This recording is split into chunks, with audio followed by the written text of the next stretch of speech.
Senhor Jesus. Amém, Senhor Jesus.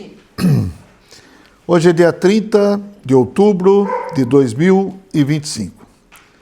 Quando chegar a meia-noite, passando a meia-noite, esse dia não volta mais. Tá certo? Então vamos aproveitar bem e vamos ao nosso estudo bíblico. Senhor, nós te louvamos. Amém. Senhor, nós te agradecemos. Amém. Por estarmos aqui reunidos nessa noite. Amém. Senhor, queremos abrir nosso coração para ti, para receber a tua palavra. Amém. Senhor, fale conosco, Senhor. Amém. Dirija a nossa vida. Amém. Senhor, nós precisamos de ti, Senhor. Amém. Não tem sentido vivermos sem o Senhor, vivermos alheios a ti. Não tem sentido, Senhor. Por isso nós agradecemos ao Senhor por esse momento, que nós podemos nos reunir aqui, ter comunhão com os irmãos, ter comunhão na palavra. Ó Senhor Jesus, contamos com a tua bênção, contamos com a tua direção. Senhor, também abençoe todos aqueles que acessarão o canal do YouTube para ouvir a palavra. Ó Senhor Jesus, muito obrigado, Senhor. Seja conosco. Amém. Muito bem, então nós ficamos uma semana sem a reunião do estudo bíblico, mas estamos retomando hoje e nós terminamos na semana anterior, nós terminamos o capítulo 2 de Romanos, ainda estamos na sessão que aborda a questão da condenação, aqueles que estão debaixo da ira de Deus, né? E hoje nós vamos entrar no capítulo 3 de Romanos, ainda falando sobre essa sessão da condenação. Mas pretendemos terminar hoje essa sessão, tá bom? E aí na semana seguinte a gente vai entrar na sessão que aborda a justificação. Amém. Aleluia. Então vamos ver aqui os versículos de 1 a 8, que ainda estão falando sobre os religiosos. Nós falamos sobre os religiosos no estudo anterior. Esperamos que todos se lembrem, né? Se não se lembrarem, está lá no canal, dá para rever. Mas vamos lá. A questão dos religiosos, principalmente a questão dos judeus religiosos,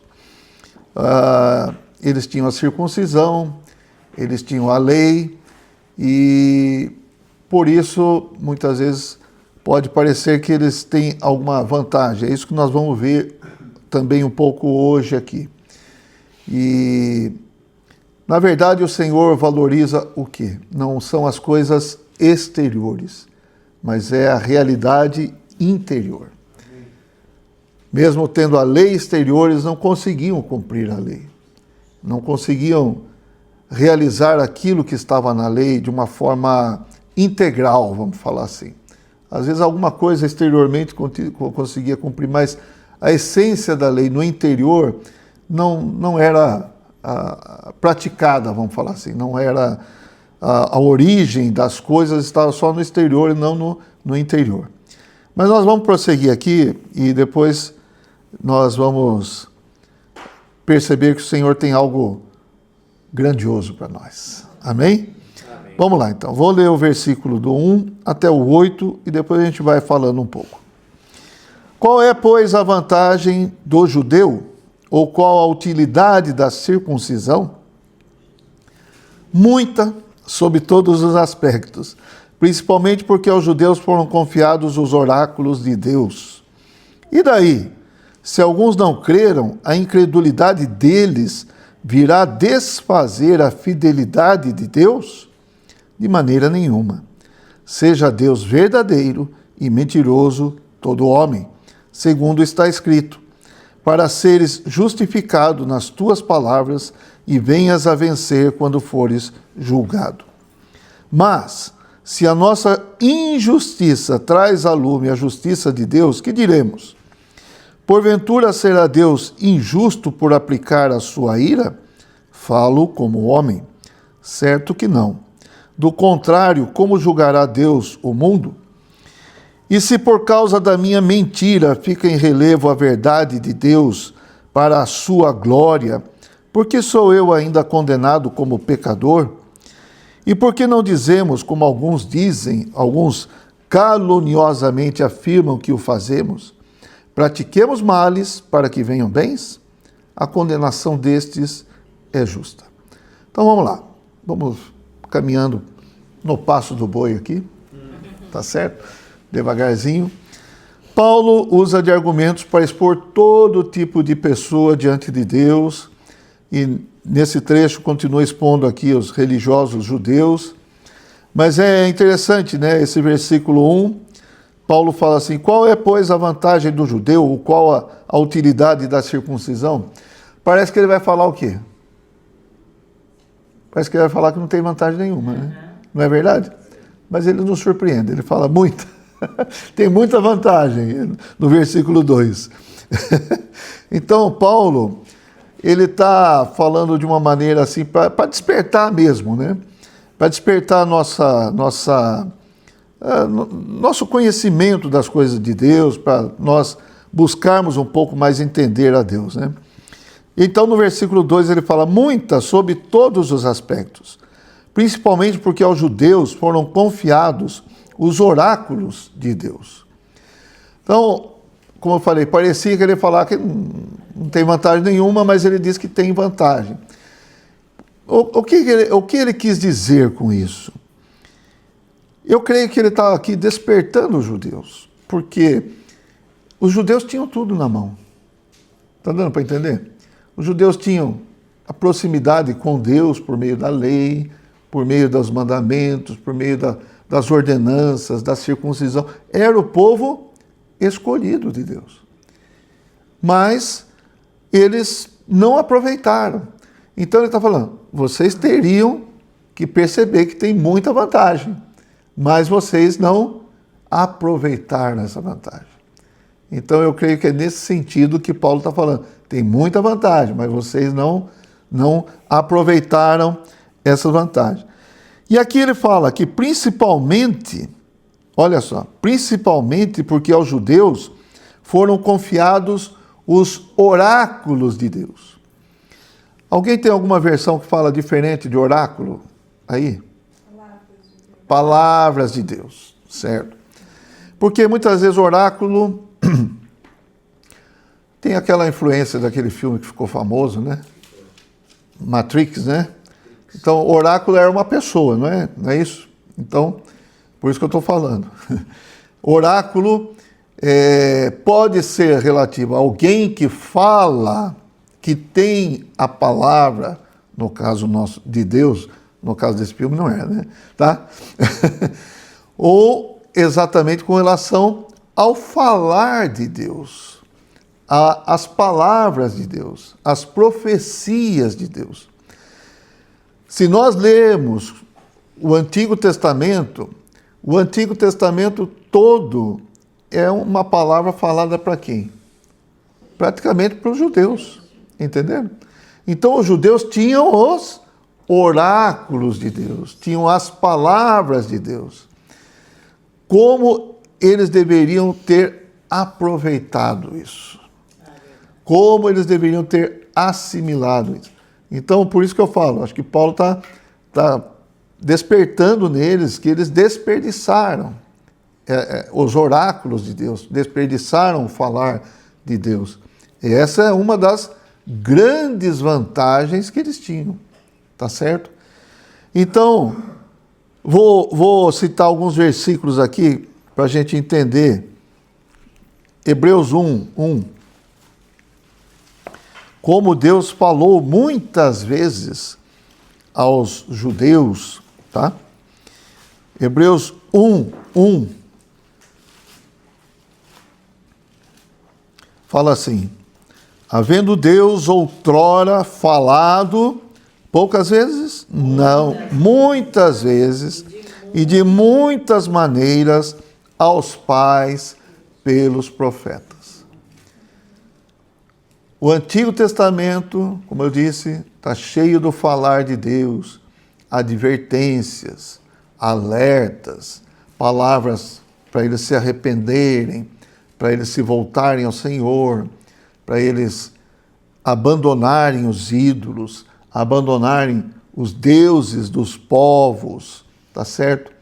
Então, muitas vezes Deus falou aos pais, pelos profetas, e de muitas maneiras. Tem tantas maneiras que... Olha, deixa eu ver se eu lembro aqui de uma maneira que Deus falou. Mas até mesmo, Deus falou para um profeta, olha só, Deus falou para um... Falou até pela mula, né? Mas Deus falou para um profeta tomar uma prostituta e ter filhos com ela. Vocês entenderam isso? Mas por que Deus falou? Deus está falando, vocês estão fazendo isso. Vocês estão se prostituindo. Entendeu? Então, até isso Deus usou.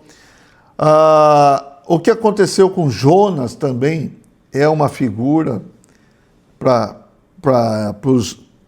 o povo também se voltar para o Senhor, para se arrepender. No caso, o Jonas estava indo para Nínive, né? Não era para os judeus, certamente, mas o Jonas era um judeu e servia quem?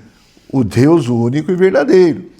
Então, isso também era uma maneira de Deus falar com o seu povo, tá certo? E de muitas maneiras o Senhor falou, por meio de visões. O livro de Zacarias, por exemplo, está cheio de visão.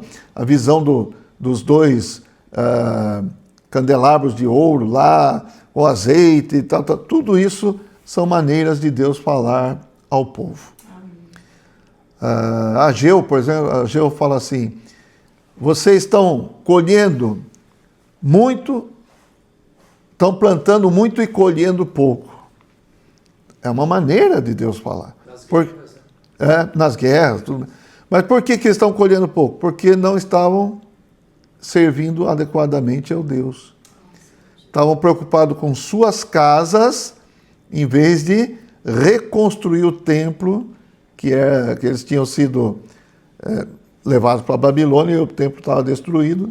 Então eles estavam apainelando suas casas, mas o templo mesmo estava abandonado. Então o Senhor falou de muitas maneiras aos pais pelos profetas. Muitas vezes e de muitas maneiras. Ok? Então essa era uma das vantagens dos judeus. O Senhor sempre falava com eles.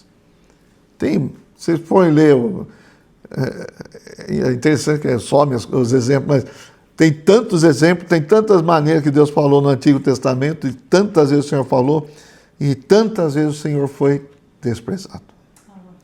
Então, o falar de Deus foi desprezado. Então, os religiosos judeus ficaram na religião e desprezaram o falar de Deus. Atos, capítulo 3, 21.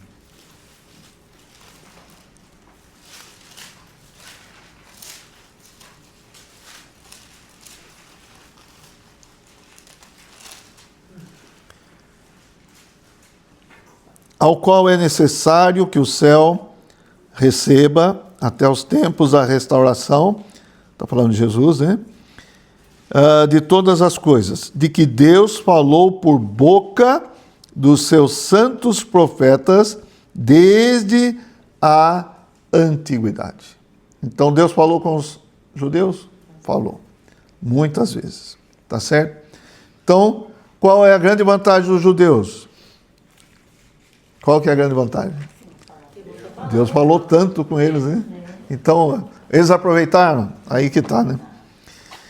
Bom, aí no versículo 3, capítulo 3, Romanos, versículo 3. E daí? Se alguns não creram, Deus falou, não falou? Mas alguns não creram. A incredulidade deles virá desfazer a fidelidade de Deus. Deus foi fiel com o seu povo? Sim. Foi. Deus cuidou do seu povo? Cuidou. Mas, quantos creram? Quantos confiaram no Senhor? Quantos se voltaram para o Senhor? Quantos obedeceram? Eles foram fiéis? Eles obedeceram? Não, eles foram incrédulos. Então, a incredulidade desse povo desfaz a fidelidade de Deus? Não faz, não desfaz. Então, o versículo 4 é a resposta. De maneira nenhuma. Ou, uma outra maneira de falar é que isso nunca aconteça. A verdade de Deus permanece. Deus é verdadeiro. Tudo que Deus fez por todos aí é verdade, é real, é a fidelidade de Deus. Agora, a dificuldade do homem crer e obedecer não faz de Deus mentiroso ou injusto. Tá certo? Então, por isso que fala aqui, ó. Seja Deus verdadeiro e mentiroso todo homem, segundo está escrito, para seres justificado nas tuas palavras e venhas a vencer quando fores julgado. Então, se eles crescem na palavra do Senhor, eles, quando vem o julgamento, eles poderiam vencer. Mas, infelizmente, muitos não creram na palavra de Deus. Mas Deus é injusto? Não. Deus é infiel? Não. Deus continua fiel. Aí os versículos 5 a 8 são a conclusão desse trecho, né? Se a injustiça traz à lume a justiça de Deus, que diremos? Porventura será Deus injusto por aplicar a sua ira? Não. Tá certo? Certo que não. Do contrário, como julgará Deus o mundo? E se por causa da minha mentira fica em relevo a verdade de Deus para a sua glória, porque sou eu ainda condenado como pecador? Ou seja, Deus continua destacando a sua justiça, a sua verdade, embora os religiosos não pratiquem, não aceitem, não obedeçam, tal. Então, por que eles são condenados? Já que a glória de Deus está sendo exposta. Que argumento, né? Está parecendo os advogados de hoje, né?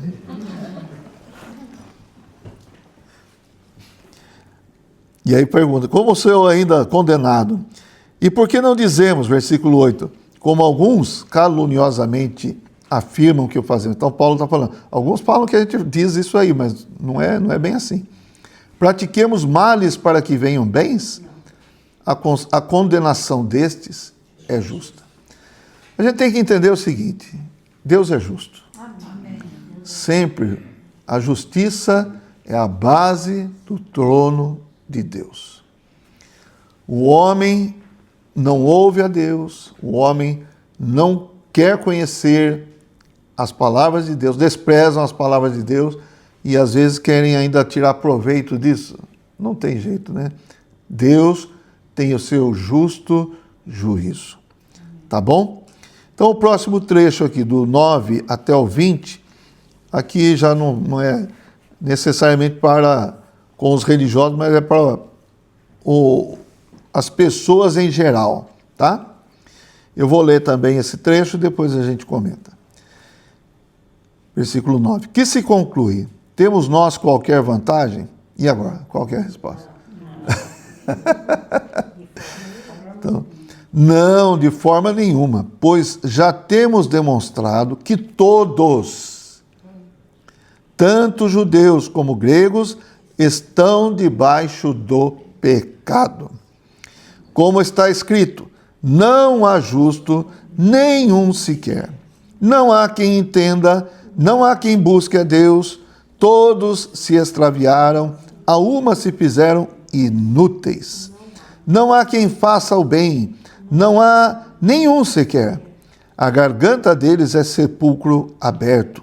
Com a língua urdem engano, veneno de víbora está nos seus lábios. A boca eles a têm cheia de maldição e de amargura. São os seus pés velozes para derramar sangue. Nos seus caminhos há destruição e miséria. Desconheceram o caminho da paz. Não há temor de Deus diante de seus olhos. Ora, sabemos que tudo que a lei diz aos que vivem na lei o diz para que se cale toda a boca e todo o mundo seja culpável perante Deus. Visto que ninguém será justificado diante dele por obras da lei, em razão de que pela lei vem o pleno conhecimento do pecado. Então, está claro, judeus, gentios, todos são pecadores. Todos são filhos de quem? de Adão. Todos são filhos de Adão. Judeu é filho de Adão? Sim. É. Gentil é filho de Adão? Sim. É. E Adão transmitiu para a sua descendência o quê? Pecado. O pecado. Então todos são pecadores. Hã? Presentinho. É uma herança. Então, essa é a conclusão. Todos pecaram. Todos carecem da glória de Deus. E aqui, esse trecho aqui do 9 até o 18, do 10 até o 18, na verdade, porque o 9 é Paulo que está falando, mas do 10 ao 18 são citações. Sabe o que são esses versículos aqui? O que são, Cristiane? Você falou hoje. São os oráculos de Deus. São o quê? As palavras de Deus. Então, esses são os oráculos de Deus. Essas são as palavras de Deus. Isso tudo está registrado nos livros do Antigo Testamento. Então, só para a gente ter uma clareza aqui. Por exemplo, do 10 ao 12, como está escrito. Então, preste atenção. Ó, Paulo era um profundo conhecedor das Escrituras. Quando eu falo as Escrituras aqui nesse caso, eu estou falando do Antigo Testamento, certo? O Antigo Testamento era o Antigo Testamento tal como está na sua Bíblia. Tal como está na sua Bíblia, era o Antigo Testamento dos judeus. Para eles não é Antigo Testamento, tá? Para eles é a Bíblia deles. É só o Antigo Testamento. Então, para os judeus que não aceitaram o Senhor Jesus, que o Senhor é o Cristo, tal é o Messias, a Bíblia deles é só o Antigo Testamento. É o Torá, é a Tanakh e é o... Esqueci o outro termo. Mas são 3 seções. Os escritos, Torá é a lei, os livros de Moisés, tá? O Tanakh são os livros históricos e os profetas, tá? Então esse é o Antigo Testamento, é a Bíblia dos judeus. Tudo isso aqui, que está citado aqui, estava nas Escrituras. Eram os oráculos de Deus. Então eles tinham vantagem? Tinham, porque eles deviam conhecer isso aqui, mas não aproveitaram, não é? Então aqui, só para a gente saber. Salmo 14, 1 a 3. Vamos abrir lá. Só para a gente ver como que Paulo citava. E, na verdade, ele devia citar isso aqui de cor, tá? 14, Salmo 14, de 1 a 3. Eles não tinham tanto acesso aos rolos, né? Os manuscritos eram rolos. Então, não tinha acesso a todo o Antigo Testamento. Às vezes, vou citar um exemplo aqui. Lembra daquela passagem de Atos, capítulo 8? Nós vimos aqui no livro de Atos, né?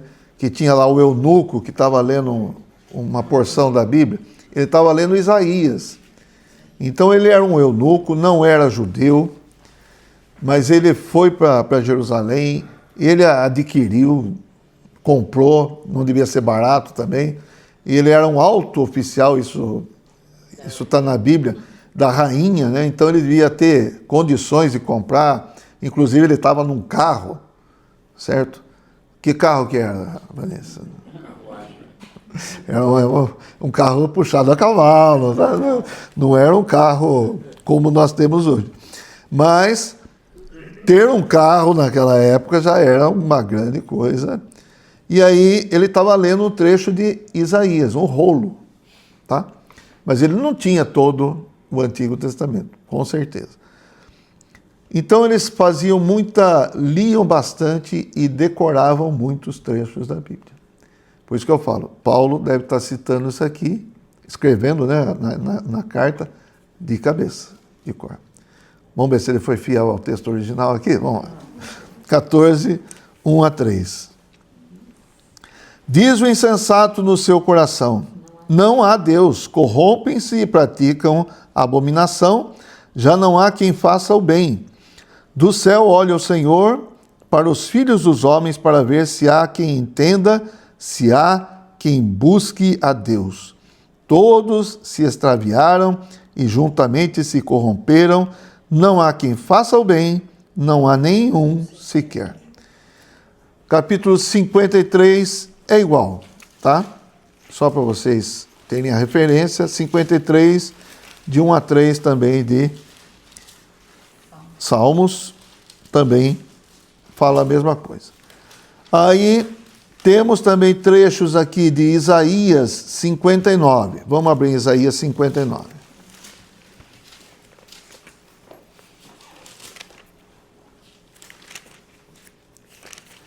Ó Senhor Jesus. Isaías 59, versículos 7 a 8. Os seus pés correm para o mal, são velozes para derramar o sangue inocente.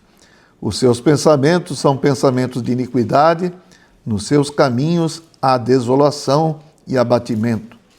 Desconhecem o caminho da paz, nem há justiça nos seus passos. Fizeram para si veredas tortuosas. Quem anda por elas não conhece a paz. Então, às vezes, você pode perceber que é uma paráfrase, certo? Daquilo que está escrito. Não é exatamente as mesmas palavras, mas às vezes é uma paráfrase, falando a mesma coisa com outras palavras. Ok? Capítulo... Salmo 36, 1. Vamos lá.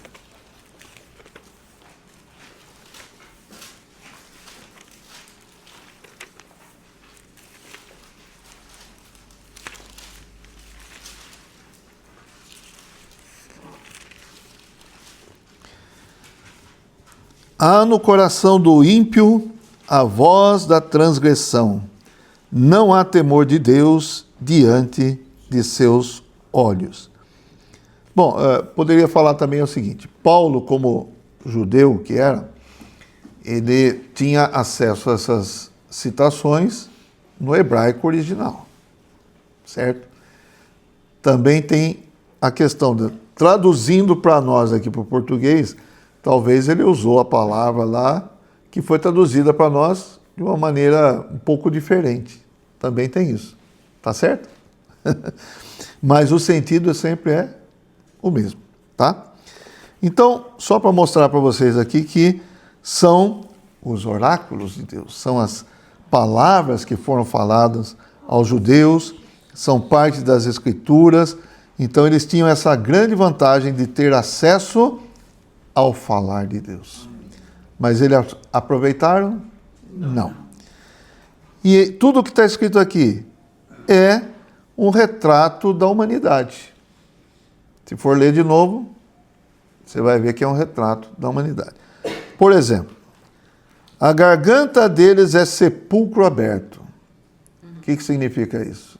Alguém pode parafrasear nessa? O que sai de um sepulcro? Morte. Morte. Então a garganta é um sepulcro aberto. Quando fala, só sai palavras de morte. Só porcaria.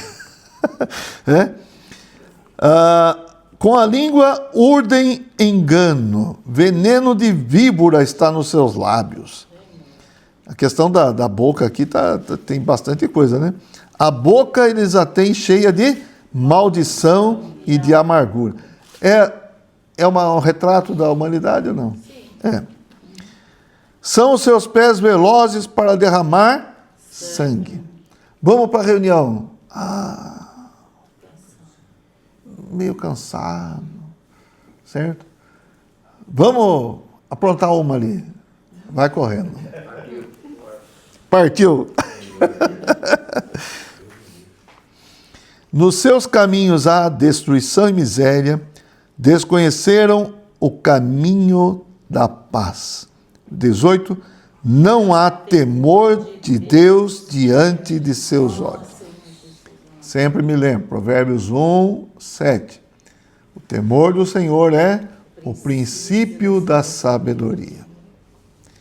Não tem temor a Deus, não tem reverência, não tem respeito, não honra a Deus, isso vai levar à destruição. Tá certo? Vamos lá então. Versículos 19 e 20. E aqui a gente encerra essa parte da condenação, tá bom? Ora, sabemos que tudo o que a lei diz aos que vivem na lei, o diz para que se cale toda boca e todo o mundo seja culpável perante Deus. Vou ler o 20 também. Visto que ninguém será justificado diante dele por obras da lei, em razão de que pela lei vem o pleno conhecimento do pecado. Então esses versículos falam da lei, mas a lei fazia o quê? A lei, na verdade, tentava guardar o homem, mas o homem era exposto por não conseguir cumprir a lei. Era exposto que o homem é o quê? Pecador. Tá? Mesmo os que estavam debaixo da lei, como os judeus, são culpáveis. Então, só ter a lei também não resolve. Eles eram culpáveis. Não basta ter a lei. O problema, a dificuldade é praticar a lei. Ninguém consegue cumprir toda a lei. Por isso, ninguém será justificado por lei. Não é o que está falando aqui? Visto que ninguém será justificado diante dele por obras da lei. Eu falei muito de hebraico, judaico aqui e tal, e eu trouxe para vocês aqui uma citação conforme está na Bíblia Judaica Completa. O que é a Bíblia Judaica Completa? Eu não trouxe, podia ter trazido. A Bíblia Judaica Completa, os judeus que não creem no Senhor Jesus, a Bíblia Judaica é o Antigo Testamento. Mas a Bíblia Judaica Completa é a Bíblia incluindo o Novo Testamento, tá? Traduzida para nós do hebraico. Então ela foi escrita toda em hebraico, tá certo? E ela é traduzida para nós. Vamos lá. Sabe o que fala no versículo 20 aqui na Bíblia Judaica Completa? Fala assim: porque à sua vista, à vista de Deus, nenhuma pessoa viva será considerada justa, com base na guarda legalista dos mandamentos da Torá. Interessante, né? Então, alguns detalhes que podem passar quando a gente lê aqui está um pouco mais com palavras que a gente assimila mais, vamos falar assim. Eu vou ler de novo. Dá mais temor isso aí. À sua vista, à vista de Deus, nenhuma pessoa viva, seja judeu, seja grego, será considerada justa com base na guarda legalista dos mandamentos da Torá. Isso é significativo, né? É a guarda legalista. Só alguma coisa, como a gente leu lá em Isaías 29, 13, né? Com preceitos, mandamentos que maquinalmente aprendeu. Lembra disso? Então, a boca está louvando, mas o coração está longe do Senhor. Continua o versículo aqui na Bíblia Judaica. Olha só que interessante esse trecho. Pois o verdadeiro trabalho da Torá é mostrar às pessoas quão pecadoras elas são. Está muito claro, né? Muito claro.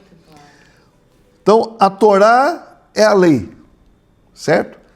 A lei, o verdadeiro trabalho da lei é expor o homem, que todos são pecadores. Por quê? O homem é soberbo. O homem, apesar de ter caído, apesar de ser um teimoso, um rebelde com relação a Deus, ele ainda se acha bom. E em determinado momento eles falaram, tudo que o Senhor falar, nós vamos fazer. Ah, é? Então vamos dar a lei para vocês. Então o Senhor deu a lei, e aí? Antes mesmo de Moisés descer com a lei, o povo já estava adorando bezerro de ouro. Tá certo? Qual que é o primeiro mandamento? Só adorar o Senhor. Adorarás o Senhor teu Deus.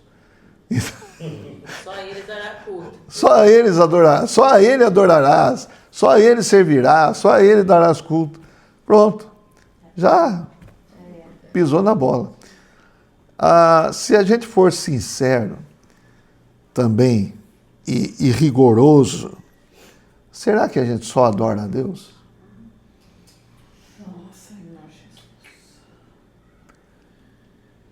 Não, mas aí fala assim, amarás teu Deus, como é que é? Só a ele adorarás, só a ele servirás.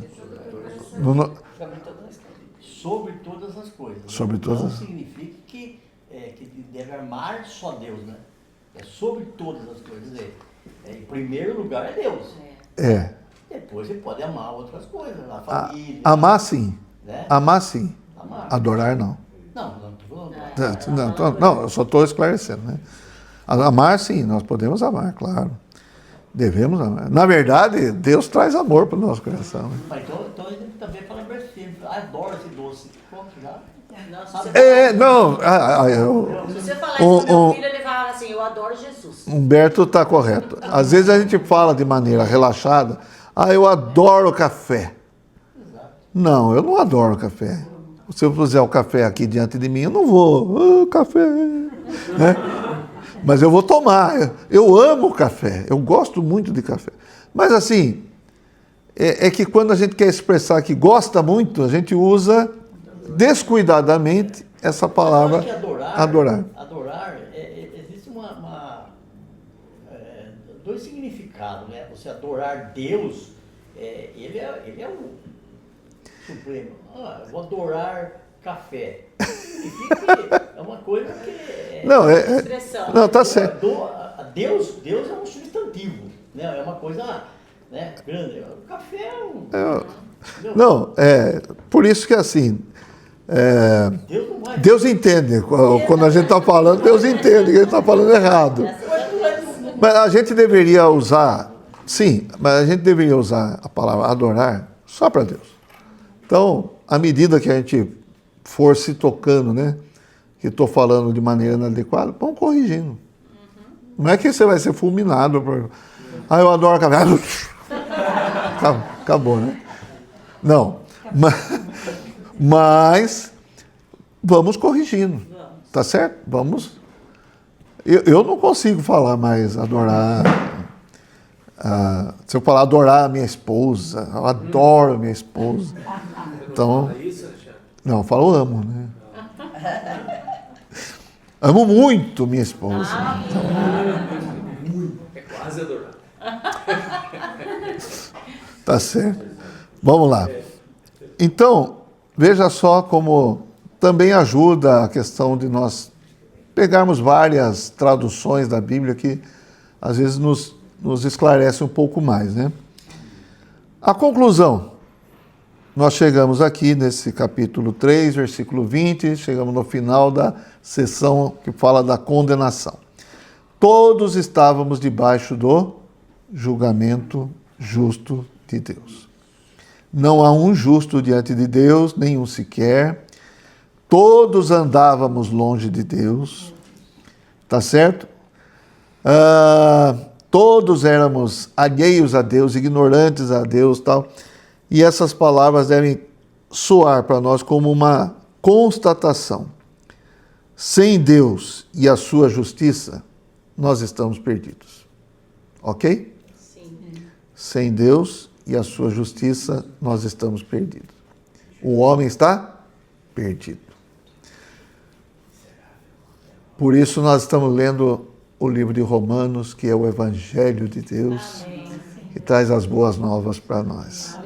Então aqui nós vamos receber palavras para nos colocar aonde Deus quer, para nos levar aonde Deus quer e para receber aquilo que Deus quer dar para o homem, né? Como nós falamos em momentos anteriores, Deus não quer ver a condenação de ninguém. Deus não tem prazer em condenar ninguém, tá certo? Mas, quando Deus condena alguém que não quer saber dele, é justo ou não? Justo. Então, é isso que nós devemos constatar aqui, tá certo? Bom, para encerrar essa sessão, eu gostaria de falar um pouco mais sobre a situação em que todos nós nos encontrávamos. Só para não falar assim, isso aqui trata dos tais lá, né? Vamos abrir em Efésios capítulo 2. Nós éramos parte dos tais.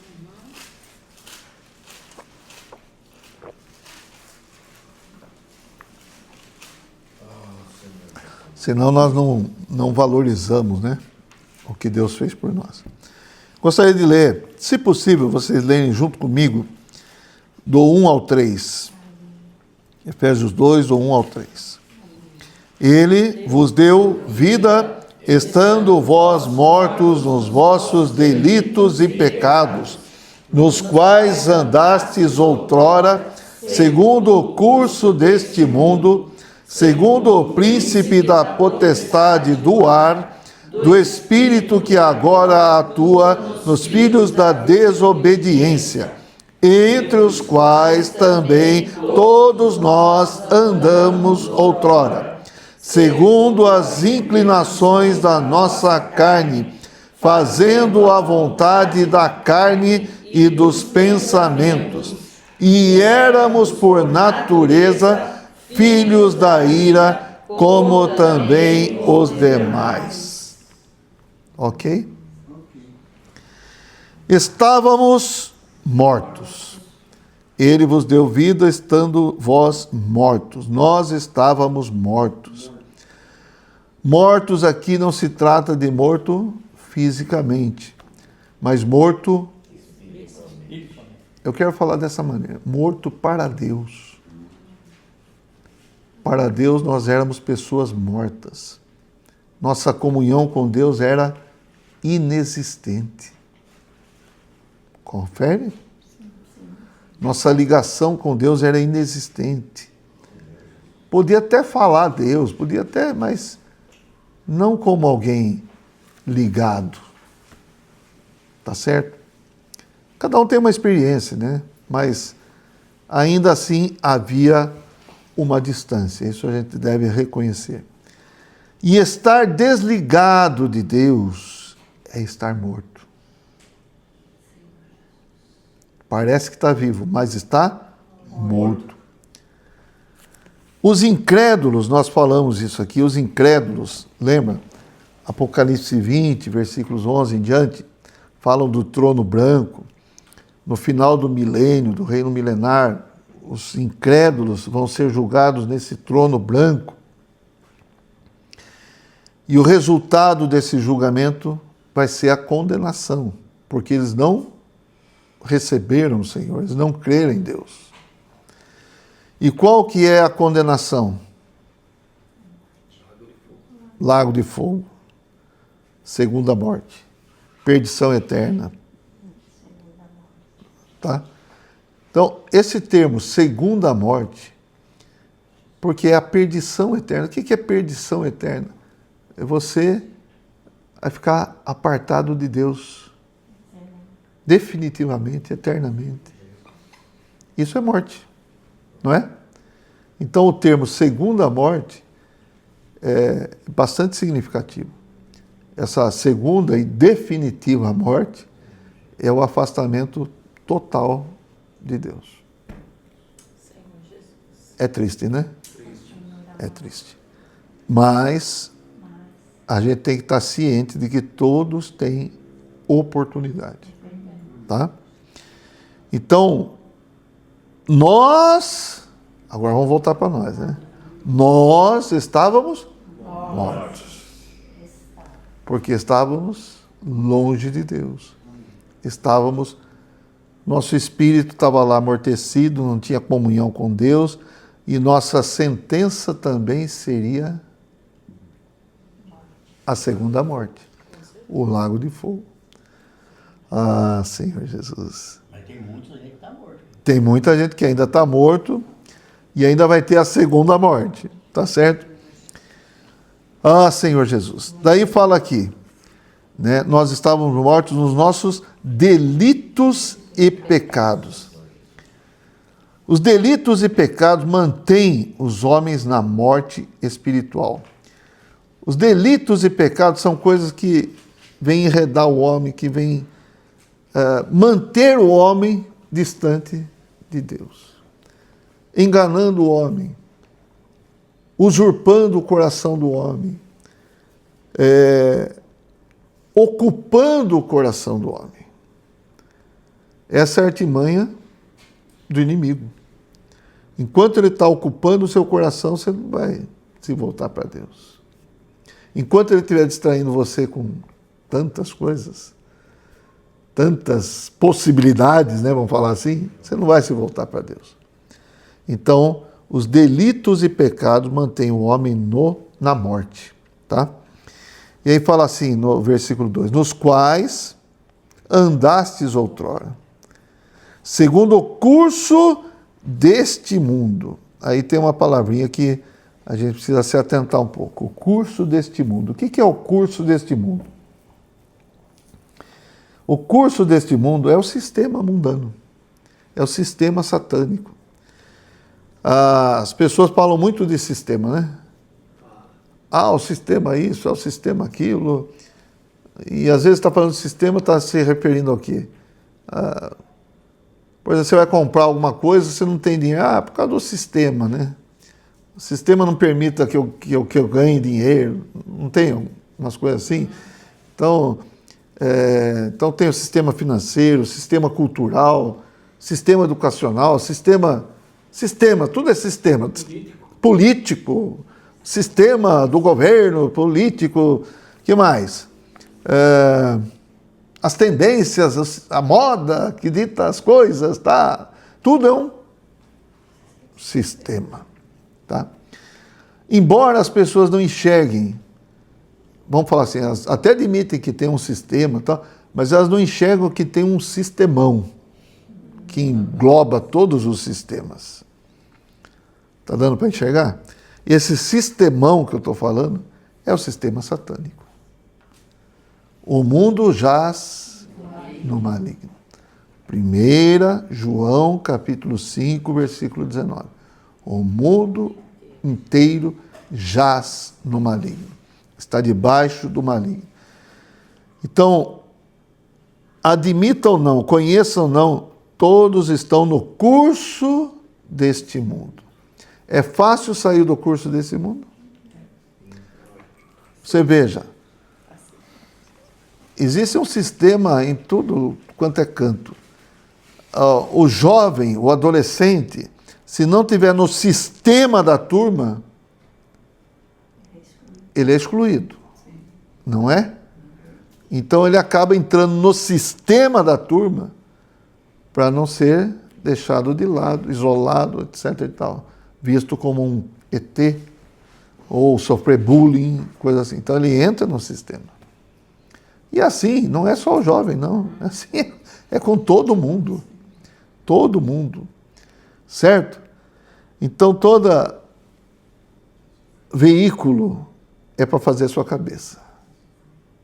Você esteja consciente ou não, tudo é para fazer a sua cabeça. E faz. Tem coisa que as pessoas falam assim, eu nunca vou fazer isso aí. O vizinho faz, o irmão faz, fulano faz, até a esposa faz, ele vai fazer. Certo? Então esse é o sistemão, é o sistema, é o curso deste mundo. Aí são só coisas grosseiras? Não. A gente tem que entender isso aí, não é só coisa grosseira, tem coisa refinada também. A intenção do sistema é tirar você de Deus, certo? É distrair você. Então, se for com coisa boa, entre aspas, ele vai distrair. Se for com coisa ruim, ele vai distrair você. A isca, eu vou pescar. Por que às vezes eu não consigo pegar determinado peixe? Porque o peixe não gosta daquela isca. Não sei, tem pescador aqui? Quem gosta de pescar? Você gosta de pescar? Né? Mas aí você fala, não, você quer pegar tucunaré, você tem que usar tal isca. Então você usa tal isca. Viu? As iscas estão todas aí. Para pegar João, para pegar Pedro, para pegar Alexandre, Humberto. As iscas estão aí. Qual que é a isca que eu pego? Rafael. Qual que é? Ele vai lançar. E nisso vira o normal e o comum, né? Exatamente. É o normal, mas não é, você está no comum. Então aí o Humberto está falando sobre o normal e o comum. O que é o normal? O normal é o seguinte: nós fomos criados por Deus para estarmos hoje ligados e unidos a Deus. Esse é o normal. O que é o comum? O comum é estar nos seus delitos e pecados no curso deste mundo. Então, se todo mundo está nos delitos e pecados e eu não estou, eu sou normal ou eu sou comum? Eu estou no Senhor, eu sou normal. Mas alguns acham que são normais porque estão fazendo o que todo mundo faz. Esse é o sistemão. Ele pensa ao contrário. Para Tem. experimentar com Deus, ele não é normal. Exatamente. Romanos, capítulo 12, versículo 2. Vamos ler. 12, 2. Então, quando fala que o Senhor nos libertou, vamos ver esse versículo também. 12, 2. Quando fala que o Senhor nos libertou, a gente nem imagina de quantas coisas o Senhor nos liberta. Mas Ele nos liberta. 12, 2. Não é só do lago de fogo, tá? 12, 2. Fala assim: e não vos conformeis com este século, mas transformai-vos pela renovação da vossa mente, para que experimenteis qual seja a boa, agradável e perfeita vontade de Deus.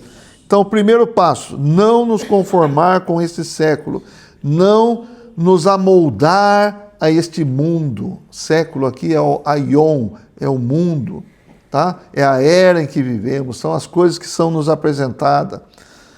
E aqui na King James fala exatamente, não vos amoldeis ao sistema. Ao sistema. Então, obrigado. Então, o sistema está aí. Veja, o que é amoldar? Quem faz bolo aqui? Hoje trouxeram bastante bolo aí hoje, né? Então, amoldar, você põe a massa numa forma redonda, o bolo não vai sair quadrado, certo? Vai sair redondo.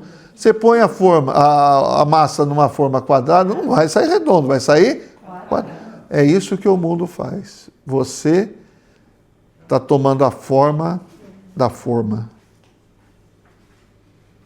Ó, Senhor Jesus. Então, é isso que o sistema faz, colocar você na forma. E você vai sair de acordo com a forma. Na forma da forma. Tá certo assim? Você vai sair na forma da forma. Mas quantos percebem isso? Pelo contrário, as pessoas acham que são livres. As pessoas acham que têm o poder de escolha. Eu posso falar assim, ó, não tem poder. Está tudo escolhido já. Estou sendo radical? Somos influenciados. Sim. Às vezes você fala assim, olha, cheguei numa conclusão. Essa conclusão foi dada para você. Certo? Por isso que às vezes você tem pessoas especialistas, né, em conduzir as massas. Certo? Então, quem vai ser eleito, quem vai ser... Tem certas coisas plantadas e tal. Olha, na verdade, você conhece alguém para você votar? Vamos ser sinceros, você conhece? Tem um candidato a governador. O que aparece lá é ele? Você nunca vai saber. Não, estou falando isento de qualquer lado, ou você nunca vai saber. Mas é o que está sendo apresentado para você. Está sendo apresentado para você a isca. Tá certo? Se você gostou dessa isca, você vai morder ela. Mas quem é realmente a pessoa? Então, você é dirigido. E ó, quantas coisas a gente olha para trás e vê quanto que apresentaram pessoas como Salvador da Pátria, etc. e tal. Nossa pátria já foi salva 500 vezes, né? Se fosse pelas apresentações de Salvador da Pátria, né? Mas quantas vezes a pátria foi salva? Pelo contrário. Mas não vamos entrar nesse assunto. Tá certo? No mundo já. O mundo jaz no valinho. Colossenses 1,13. Não, eu estou só dando um exemplo de quantas vezes nossa escolha é dirigida sem perceber, tá? Ó Senhor Jesus. Colossenses 1,13 fala assim: Ele nos libertou do império das trevas e nos transportou para o reino do Filho do seu amor. Então, olha o termo usado aqui, império das trevas. Existe esse império? Existe. Consciente ou não? Está aí. Na verdade, a ideia do arquiteto desse império é que você nunca tenha consciência de que esse império existe. A melhor coisa é dirigir alguém sem saber que a pessoa está sendo manipulada, né? Isso acontece. Bom, voltando para Efésios. Sem entrar nesse assunto. Voltando para Efésios 2. Vou ler o 2 novamente. Nos quais andastes outrora, segundo o curso deste mundo, segundo o príncipe da potestade do ar, do espírito que agora atua nos filhos da desobediência, entre os quais também todos nós andamos outrora. Quem que andou? Todos nós. Segundo as inclinações da nossa carne, fazendo a vontade da carne e dos pensamentos, e éramos por natureza filhos da ira, como também os demais. Éramos filhos da ira. Isso é para se comemorar. Nós já não somos mais. Mas vamos deixar o mais para ver. Ou seja, a gente estava na fila do Lago de Fogo. Tá? Aquele juízo eterno. A gente estava nessa fila. Então essa é a situação de quem está debaixo de condenação. Mas como eu falei, graças a Deus, Romanos é o Evangelho de Deus. Amém. E o Evangelho é o poder de Deus para a salvação de todo aquele que crê. Amém. Nós cremos, Senhor. Então, louvado seja o nome do Senhor. Amém. Semana que vem a gente entra na justificação. Amém.